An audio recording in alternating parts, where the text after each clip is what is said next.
When last we saw Alita and Yugo, they were confronting Vector about his lies that he could take Yugo to Zalem.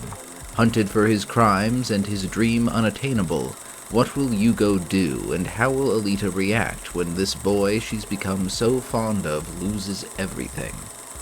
Let's see how it all pans out in Fight 12, Beyond the Sky. Okay, this is the start of a new volume, so I want to talk about the cover art, but it feels a bit premature. This is a very nice piece of art showing Alita in her motorball body. It's just out of place in this particular chapter review because motorball isn't introduced until the next chapter and the next story arc. Let's put that aside for now. Let's move into the chapter proper. This is one of the first that doesn't really have a separate chapter art, just Alita standing on Zariki's crushed head imposed over the first panels, which are basically reiterating the cliffhanger from the last chapter. That's why this is the first chapter video where I decided to use something other than the chapter art for the thumbnail. Yugo is pinning Vector to the wall and asking whether it was really all a lie that Vector could get him to Zalem. In the next page, though, Yugo drops Vector and starts to laugh, laughing so hard he starts shaking. Alita is concerned and calls for him, Yugo.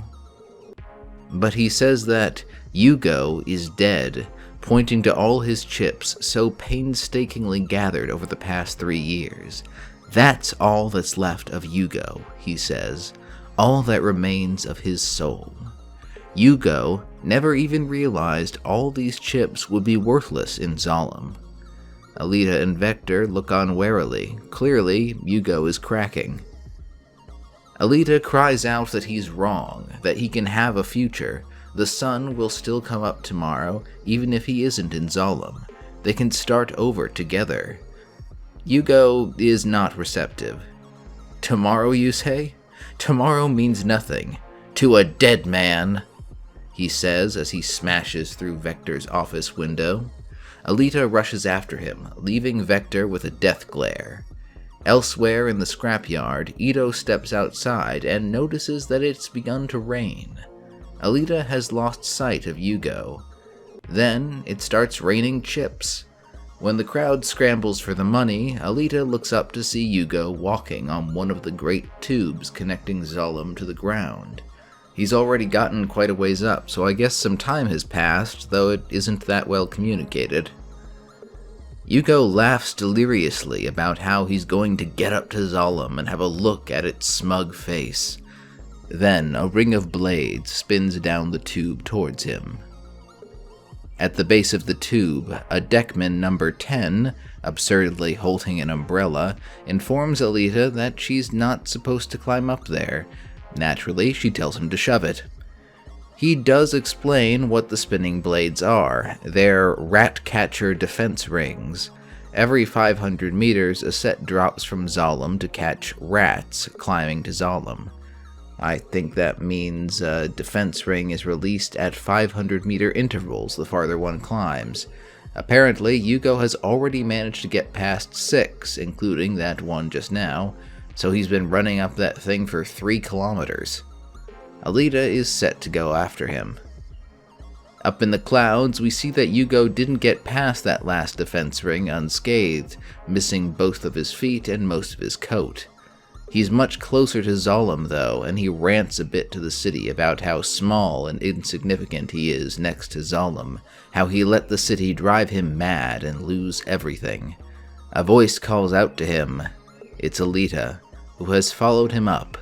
She beckons him to come back with her, but Yugo declares that he'll never go back to that dirty place again. He'll stay close to Zalem. She says she won't let him, but Yugo goes on. As he's climbed the tube, Yugo has realized his whole existence was nothing but an unnecessary mistake.